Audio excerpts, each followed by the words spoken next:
रिद्धिमा का आज last paper था और अरमान घर पर आकर उसका इंतजार कर रहा था। जब तक शाम को वो वापस नहीं आई तो हार कर उसने कॉल किया तो पता चला वो अपने दोस्तों के साथ है।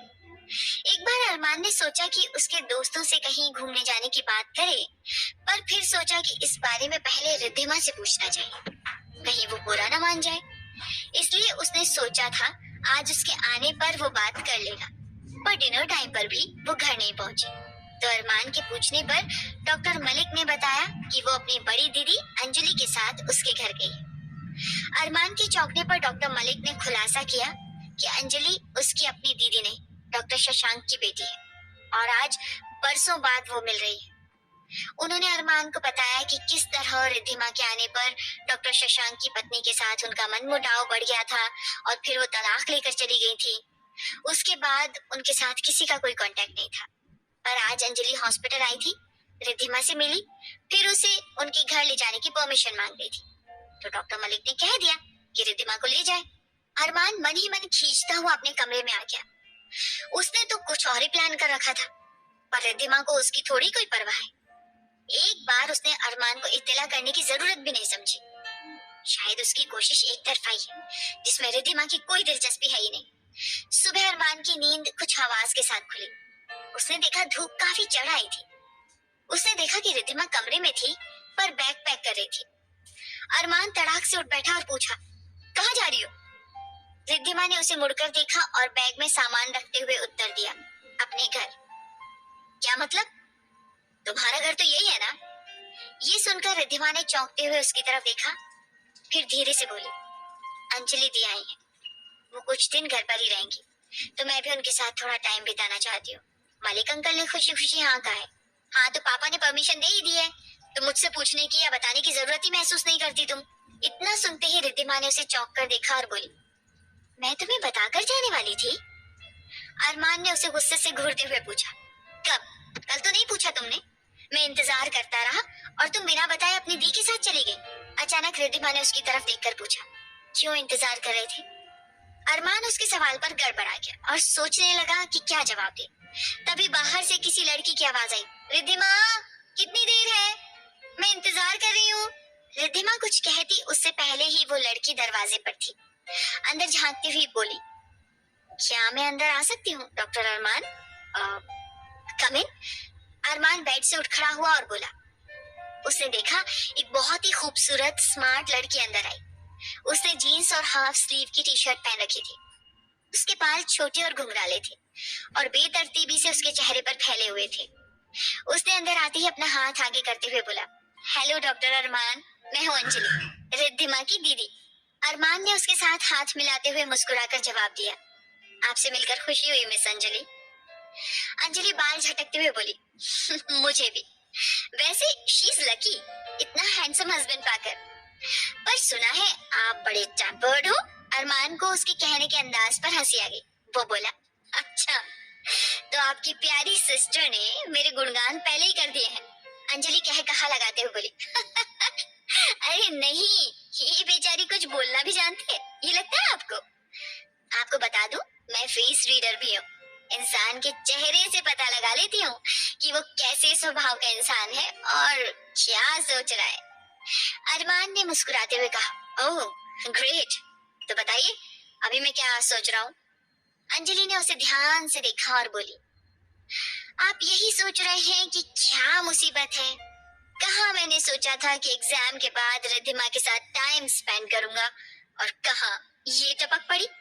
ये सुनकर जहाँ अरमान उछल पड़ा, वहीं रिद्धिमा ने चौंक कर अरमान को देखा, पर अरमान ने तुरंत खुद पर काबू करते हुए कहा, ऐसा कुछ नहीं है मिस अंजलि, आपका अनुमान बिल्कुल गलत है। मुझे ऐसा कोई शौक नहीं है। अंजलि मुस्कुराते हुए बोल पड़ी, ओके, तो मैं अपनी बहन को लेकर जा रही हूँ। अरमान तुरंत बोल पड़ा, मैंने ये भी तो नहीं कहा। अगर आप कह दें कि मेरा अनुमान सही है, तो मैं इसे यही छोड़ जाऊंगी। अब अरमान फंस चुका था, पर हार मानने वाला बंदा नहीं था, इसलिए कंधे झटकते हुए उसने उत्तर दिया, बेशक ले जाओ, वैसे भी मुझे आज जल्दी हॉस्पिटल जाना है। ओके बाय, मिलते हैं हॉस्पिटल में। वैसे आपकी जानकारी के लिए बता दूं, मुझे फेस रीडिंग के अलावा एक और काम आता है। मैं अपने पापा की तरह चीर फाड़ का काम भी कर लेती हूँ। अरमान ने ना समझते हुए पूछा, क्या कर लेती हो? रिद्धिमा ने जवाब दिया, अंजलि दी सर्जन है, पापा की तरह। अरमान ने आश्चर्य से उसे देखा और बोला, my God, nice meeting doctor Anjali, फिर मिलेंगे। अंजलि बाल झटकते हुए बोली, श्योर डॉक्टर अरमान, बाय। एक हफ्ता हो गया था रिद्धिमा को अंजलि के साथ गए हुए और अरमान को उसके वापस आने का इंतजार था। अंजलि कभी कभी हॉस्पिटल आ जाया करती थी, पर रिद्धिमा नहीं आती थी। अरमान को पता चला था कि डॉक्टर अतुल ने अपनी मेडिकल की पढ़ाई उसी कॉलेज में की थी जहां अंजलि पढ़ती थी, इसलिए दोनों बहुत अच्छे दोस्त थे। अंजलि उसी से मिलने आ जाया करती थी, पर अरमान को उन दोनों को बातें करते देख ये समझ में आ गया था कि दोनों में दोस्ती के अलावा भी कोई रिश्ता है। एक दिन जब दोनों कैंटीन में बैठे थे तो अरमान कॉफी का ऑर्डर देते हुए उनके पास जा बैठा और डॉक्टर अतुल से कहा, डॉक्टर अतुल, बुरा ना मानो तो मैं बस इतना सा पूछना चाहता हूँ कि क्या आप दोनों में दोस्ती के अलावा और कोई रिश्ता है? अतुल सिर्फ मुस्कुराया था, पर अंजलि तपाक से बोल पड़ी, सही कहा आपने डॉक्टर अरमान, हम दोनों एक दूसरे को प्यार करते हैं और जल्दी ही शादी के बंधन में बंधेंगे। अरमान ने मुस्कुराते हुए कहा, ग्रेट, पर तुम दोनों एक दूसरे से इतना अलग हो कि विश्वास नहीं होता। अंजलि ने अपनी बड़ी बड़ी आंखें घुमाते हुए कहा, अच्छा, तो आप ही बताओ डॉक्टर अरमान, हम दोनों कैसे अलग हैं? अरमान ने उत्तर दिया, ये तो बहुत ही सिंपल है, तुम इतनी स्मार्ट और बातूनी हो। अतुल स्मार्ट तो है, पर कितना सीरियस रहता है। तुम इतनी मॉडर्न हो और अतुल कितना सिंपल। तुम्हारी बातों से पता चलता है कि तुम कितनी महत्वाकांक्षी हो और अतुल को जितना मिले उसमें ही खुश रहता है। ये तो आप दोनों की जोड़ी में भी है डॉक्टर अरमान। आप इतने स्मार्ट और बातूनी और मॉडर्न हो, पर मेरी उस बहन को देखो, बिल्कुल अपोजिट। इतना कम बोलती है कि क्या बताऊं, और सिंपलिसिटी में तो वो मेडल लेकर जाएगी। आपकी भी बातों से पता चलता है आप बहुत आगे बढ़ना चाहते हो, पर रिद्धिमा की दुनिया बस पुणे और पापा के हॉस्पिटल तक है। अरमान मुस्कुराता हुआ बोला, पर तुम एक बात भूल रही हो अंजलि, हम दोनों की अरेंज मैरिज हुई है। और इस शादी की जिद आपने की थी। मेरी बहन को देखा था और फिदा हो गए थे उस पर, वरना एक बार देखकर कौन शादी की जिद करता है। अरमान चुप रहा। उसने क्यों शादी की थी ये बात उसे खुद पता नहीं था। उसका ध्यान अंजलि की बातों से टूटा। वैसे डॉक्टर अरमान, ये गलत बात है। आप एक बार भी अपनी पत्नी के बारे में नहीं पूछते, माने कैसी है वो, कब वापस आएगी, आदि आदि। पर उसे देखो, मेरे जाते ही पूछने लगेगी, दी अरमान ठीक है ना, क्या कहा उसने? अरमान ने आश्चर्य से पूछा, रिद्धिमा ऐसा पूछती है? मैं विश्वास नहीं कर सकता। अंजलि ठहाका लगाकर हंस पड़ी, पर अतुल बोल पड़ा, रिद्धिमा को तुम अभी तक पहचान नहीं पाए हो अरमान।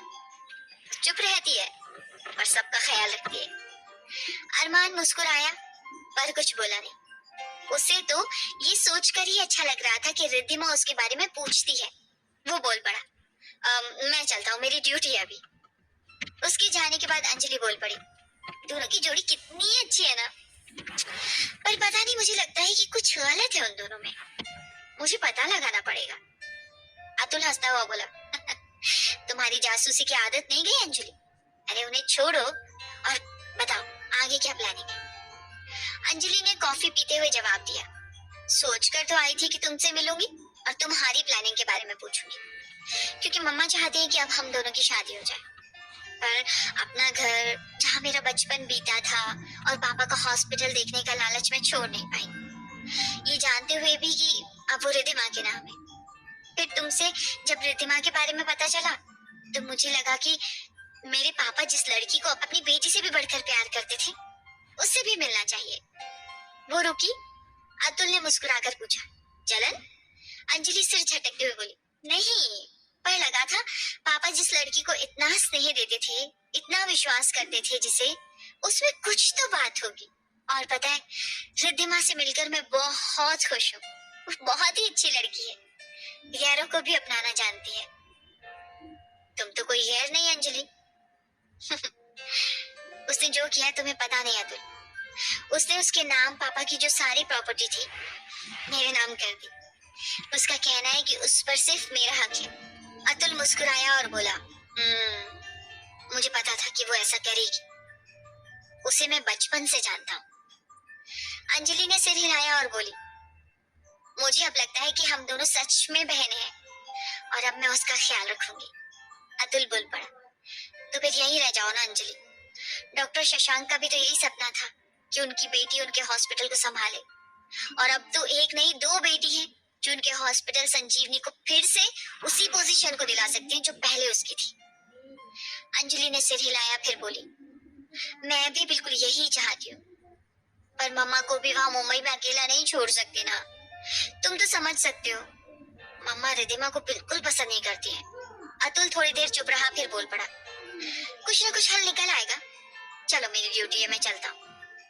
रिद्धिमा अंजलि के साथ चली जरूर गई थी, पर उसे बार बार अरमान की बात याद आ रही थी। उसके रिद्धिमा के अपना घर कहने पर और अंजलि दी के इस अनुमान पर कि वो रिद्धिमा के साथ टाइम स्पेंड करना चाहता है, उसकी प्रतिक्रिया रिद्धिमा को बार बार परेशान कर रही थी।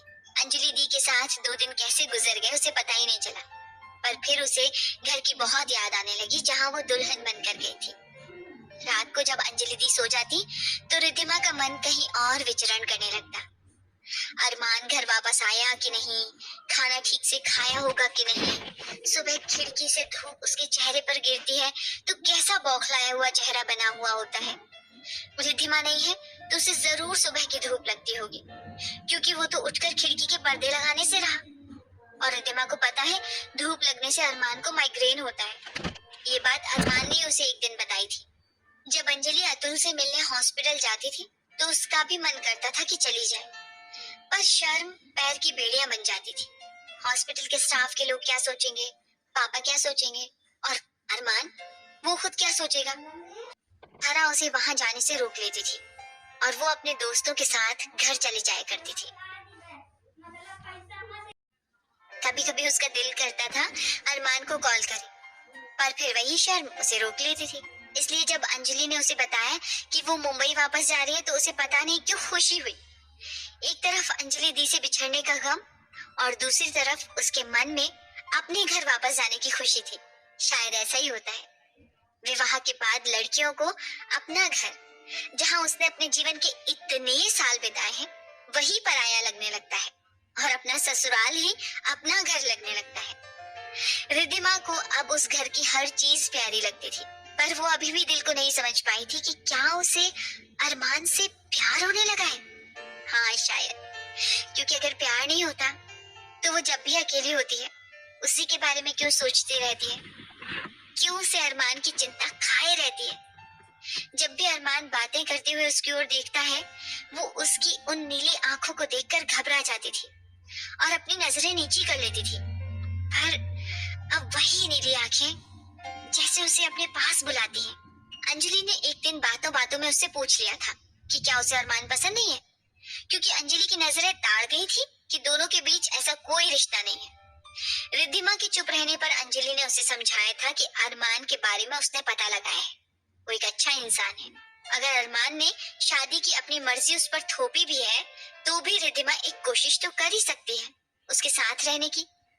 अंजलि को लगा था अरमान अपनी तरफ से कोशिश कर रहा है, तो रिद्धिमा क्यों पीछे हट रही है। उसने रिद्धिमा की ओर देखते हुए पूछा था, तुझे क्या लगता है वो इंसान ठीक नहीं है, माने तेरे काबिल नहीं है। रिद्धिमा जल्दी से बोल पड़ी, नहीं दी, अरमान बहुत काबिल है, शायद मैं ही उसके बराबर की नहीं हूँ। तो फिर तू क्या किसी और को चाहती है। रिद्धिमा ने ना में सिर हिला दिया और नजरें झुका ली। गुड, अब बस लास्ट सवाल, तेरे दिल में उसके लिए कुछ है क्या। रिद्धिमा को याद आ गया वो उन नीली आंखों को कितना नफरत करती थी, पर अरमान को कुछ दिनों से समझने की कोशिश करते हुए उसकी नफरत न जाने कहाँ गुम हो गई है। वो धीरे से बोली, पता नहीं थी, कुछ समझ नहीं आता। बुद्धू है तू। अच्छा सुन, मैं सिर्फ इतना कहना चाहती हूँ कि पति पत्नी का रिश्ता ना सही, उसकी दोस्त तो बन सकती है, और अगर कभी ऐसा महसूस हो कि दोस्ती से बढ़कर कोई रिश्ता पनप सकता है तो आगे बढ़ना, पर मेरी बहन इसके लिए तुझे अपने कदम आगे बढ़ाने पड़ेंगे। ऐसा ना हो कि इस तरह तेरे चुप रहने से अरमान कहीं और दिल लगा बैठे और तुझसे दूर चला जाए। ये सुनकर रिद्धिमा कांप गई।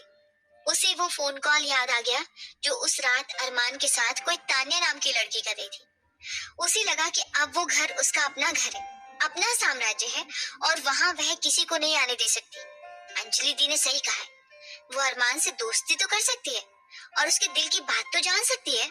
जब अंजलि ने बताया कि वो कल वापस जा रही है तो अरमान का दिल खुशी से उछल पड़ा, पर उसने खुद पर काबू करते हुए बोला, और कुछ दिन रुक जाते हैं अंजलि। मन में तो लड्डू फूट रहे होंगे कि चलो ये बला टली। अरमान उसकी बातों पर हंस पड़ा और बोला तो मैं सुबह आ जाऊं रिद्धिमा को लेने। अंजलि उसे घूरते हुए बोली, मैं शाम को जा रही हूँ, सुबह नहीं। और हाँ, तुम्हें एक बात बतानी थी, मैंने फैसला किया है कि रिद्धिमा मुंबई से अपनी इंटर्नशिप करेगी। ये सुनकर अरमान ने चौंकते हुए बोला, क्यों और मुझसे? पापा से पूछे बिना इतना बड़ा फैसला कैसे ले सकती हो? और रिद्धिमा ने, मुझे कुछ नहीं पता इस बारे में, मलिक अंकल से मैंने पूछ लिया है, उन्हें कोई एतराज नहीं है। और ये बात तुम रिद्धिमा से पूछ लेना कि उसने तुम्हें क्यों नहीं बताया, ये तुम दोनों का मामला है। उसका पति हूँ मैं अंजलि, और उसे याद रहना चाहिए कि कुछ भी फैसला लेने से पहले उसे मुझे बताना चाहिए। अंजलि कुछ देर चुप रही, फिर बोली, अरमान, सिर्फ पति होने से हक नहीं मिलता कोई भी। मैंने आज तक तुम्हें ना उसे फोन करते देखा है ना वो तुम्हें करती है। मुझे लगता है कि तुम दोनों की शादी के काफी दिन हो गए हैं। अब तक पति पत्नी का ना हो, दोस्ती का रिश्ता तो बन ही जाना चाहिए था। मैंने जहां तक उस लड़की को समझा है, वो कभी अपने कदम आगे नहीं बढ़ाएगी। तो अगर तुम सचमुच उसे चाहते हो तो तुम्हें ही आगे बढ़ना पड़ेगा। और मुझे लगता है तुम मेरी बात समझ रहे हो। अरमान को चुप देखकर अंजलि बोली, मुझे अतुल ने सब बता दिया है कि तुम दोनों की शादी किस हालात में हुई थी, पर मुझे लगता है वो बहुत गलत था और रिद्धिमा इस चीज से खुद को उबार नहीं पा रही है। अगर तुम्हें इतना एहसास है कि तुम गलत थे और तुम अब रिद्धिमा को पसंद करते हो, तो तुम एक बार उससे इस बारे में बात करो, उसके साथ समय बिताओ और मुझे लगता है कि तुम दोनों अच्छे कपल बनोगे। इतना सुनकर अरमान मुस्कुरा पड़ा और बोला, मैं कल आ जाऊंगा उसे लेने। शाबाश बच्चे। चलो अब मैं चलती हूँ। अंजलि चली गई थी और रिद्धिमा अरमान के साथ वापस घर आ गई।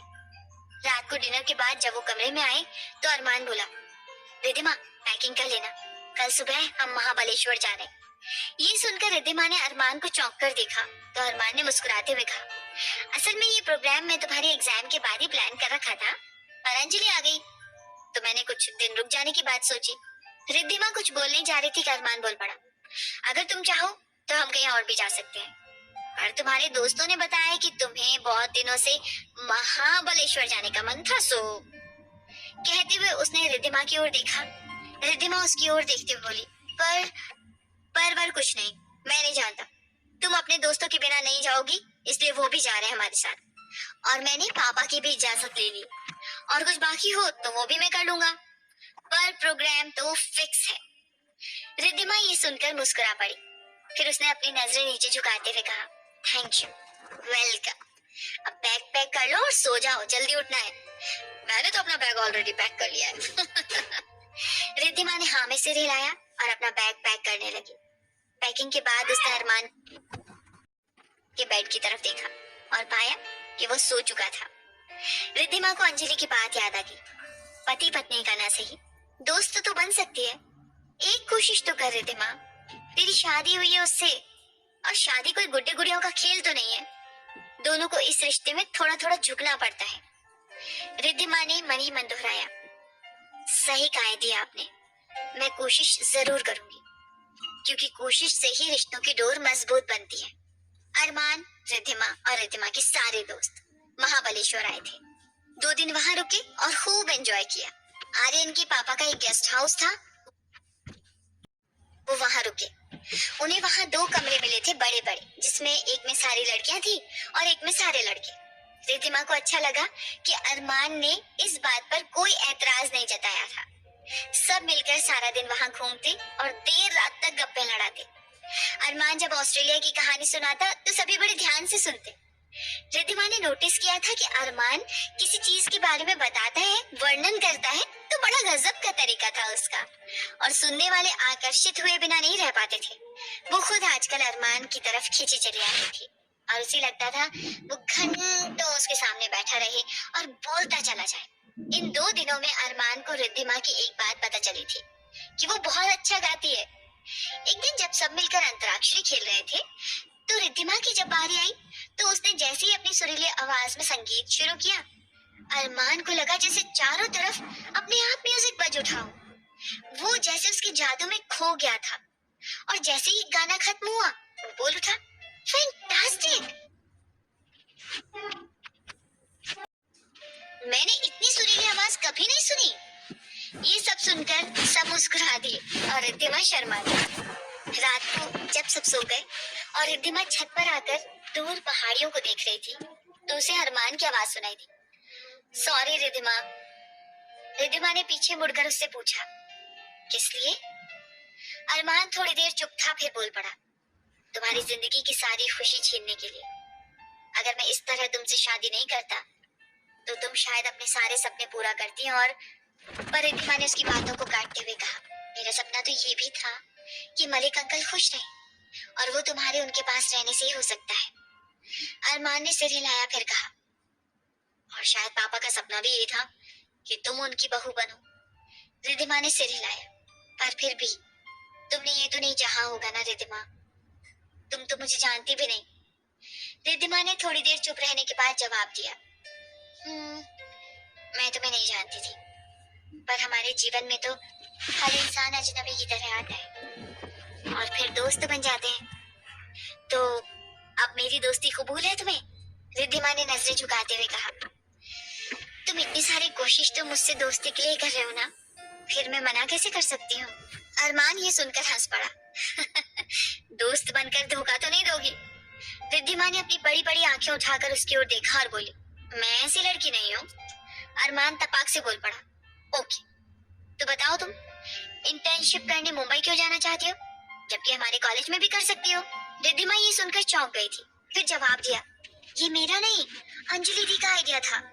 दी चाहती है कि मैं उनकी मम्मा से मिलूं, उन्हें अपने विश्वास में ले लूं, इसलिए वो मुझे उनके घर में रखना चाहती है। उन्हें पूरा भरोसा है आंटी मेरे बारे में जानने के बाद मुझे अपना लेंगी और पुणे वापस आएंगी, क्योंकि दी भी अब पुणे शिफ्ट होना चाहती है। मेरे कुछ कहने से पहले ही वो मलिक अंकल से परमिशन ले चुकी थी, पर तुम चाहते हो तो मैं नहीं जाऊंगी। ये सुनकर अरमान की आंखें चमक उठी। उसने उत्फुल्लित होकर रिद्धिमा का हाथ थाम लिया और बोला था, सच? उसके स्पर्श से रिद्धिमा सिहर गई थी और जल्दी से अपना हाथ छुड़ाते हुए बोली थी, मैं कभी झूठ नहीं बोलती। अरमान कुछ देर खड़ा रहा, फिर बोला, मुझे लगता है हमें एक दूसरे को जानने का मौका देना चाहिए। मैं तुम्हें अपने बारे में कुछ बताना चाहता हूँ। रिद्धिमा को अपनी ओर देखते हुए पाकर वो धीरे से बोला, असल में मेरा इतना कहना था कि तभी उसका मोबाइल बज उठा। उसने देखा स्क्रीन पर तान्या का नाम था। वो कॉल कट करते हुए रिद्धिमा की ओर मुखातिब हुआ, तभी फिर से फोन बज उठा। रिद्धिमा बोल पड़ी, फोन रिसीव कीजिए अरमान, शायद जरूरी हो। अरमान ने सिर हिलाते हुए कहा, रात बहुत हो चुकी है रिद्धिमा, तुम अपने कमरे में जाओ, पर याद रखना मुझे तुमसे बहुत सारी बातें करनी है। रिद्धिमा ने मुस्कुराते हुए हाँ में सिर हिलाया और वहां से चली गई। अरमान का कॉल उठाते ही तान्या की उत्फुल्लित सी आवाज थी, अरमान सरप्राइज, मैं इंडिया आ रही हूँ।